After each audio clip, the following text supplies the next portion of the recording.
یەکێتی و پارتی نەشەڕیان نەئاشتیان قەت پەیوەندی بە بەرژەوەندی خەڵکی کوردستانەوە نەبووە، هەتا قەت پەیوەندی بە چارەسەری مەسەلەی میلی خەڵکی کوردستانەوە نەبووە. من حەزەکەم ئیشارەت بە یەک شت بکەم.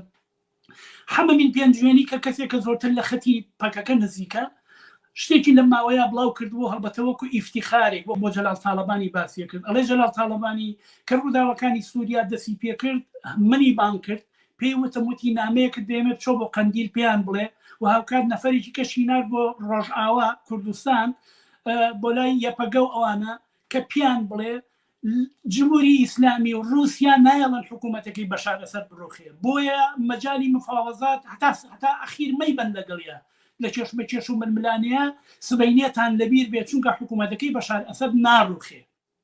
ئەجا حەمەمین پێنجوێنی باسی وەکە کە چۆن پێشبینیەکەی جەلال تاڵەبانی هاتوۆتە دی، هەست هەڵبەتە ڕاست دەکە هاتوۆتە دی و نەڕوخا.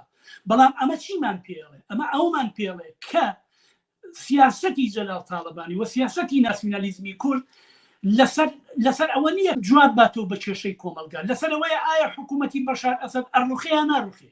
خۆ ئەگەر دەوڵەتانی ناوچەکە نیازیان هەیە بیڕوخێنن بە ئەمان چنە بەرەی ئەوە، ئەگەر بە نیاز نین نەیڕوخێنن ئەوە با بچنە بەرەی ئەم دیویکەوە. یعنی نان خواردنی سیاسی بە قیمەتی ڕۆژ و کەڵک وەرگرتن لە چێشمە چێش و ململانەی دەوڵەتەکان لەگەڵ یەکتریان.